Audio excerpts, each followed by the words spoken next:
The crisp October wind howled through the trees, rattling their bare branches like skeletal fingers. In the small, sleepy town of Hollow Creek, Halloween was more than just a night for costumes and candy.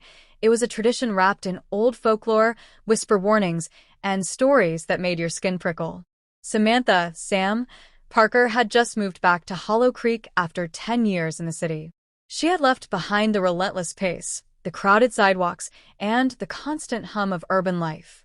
Out here, the air smelled like pine and wood smoke, and the nights were dark enough to see every star.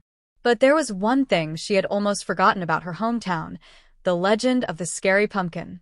Her grandmother, Evelyn Parker, had told her the story when she was just 8 years old. Every Halloween night, a pumpkin unlike any other would appear somewhere in Hollow Creek.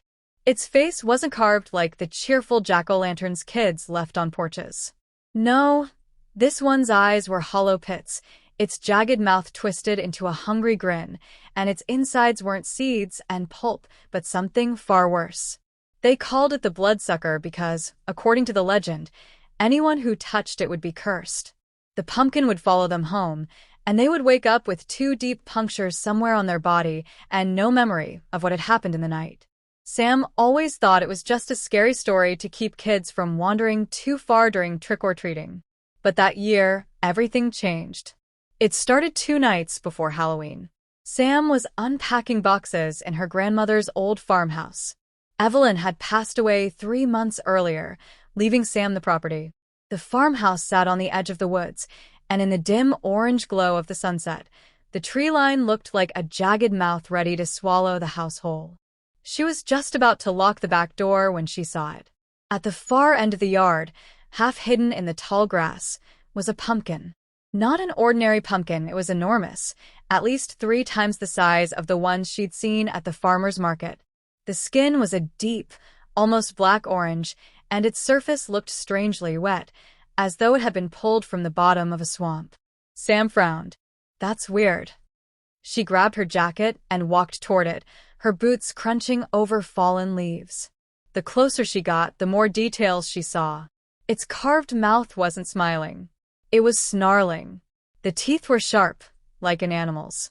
And the eyes, she swore the black hollows seemed deeper than the pumpkin's shell should allow, like they went on forever. A chill prickled down her spine. She didn't touch it. She turned back toward the house, only to freeze when she heard it. A faint, wet sucking sound.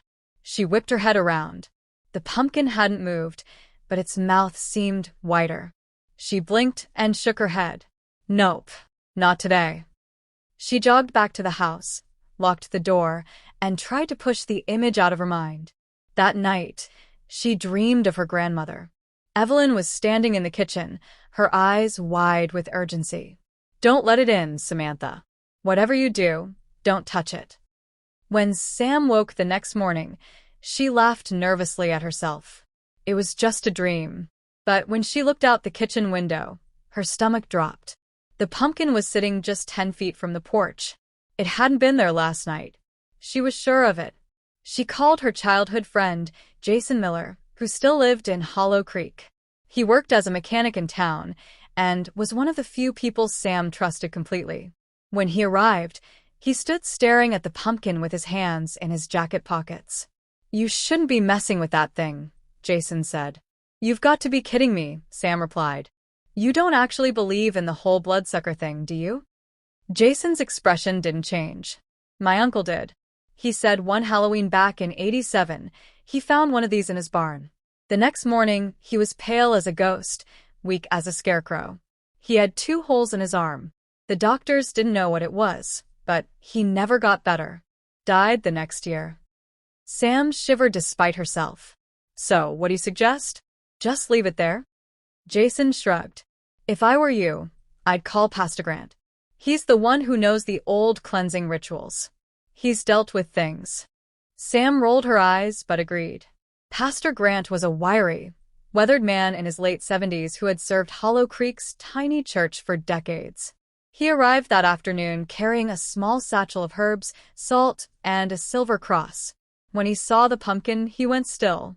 It's earlier than usual, he muttered. It's supposed to show only on All Hallows Eve. Supposed to? Sam asked. He ignored her and began sprinkling salt in a wide circle around the pumpkin, chanting under his breath. Sam felt the hair on her arms stand on end. The wind picked up, swirling the fallen leaves in frantic spirals. And then, the pumpkin's mouth moved. Not like the wind was shifting it, but like it was trying to speak. The sucking sound came again, louder now, like something drinking through a straw. Inside. Now. Pastor Grant barked. They ran back into the house. Jason slammed the door. From the kitchen window, they watched as the pumpkin shuddered. Thin, black vines erupted from its base, writhing like snakes. They whipped against the salt line, hissing as if burned. The pumpkin let out a low, guttural moan before the vines retreated back into the ground. Pastor Grant's face was pale. That thing's marked you, Samantha. It will come closer each night until it's inside. And once it's inside, he didn't finish. The next day, Sam noticed something else. 2 faint red marks on her ankle. She hadn't touched it. She hadn't even gone near it since that first night. But somehow, it had touched her.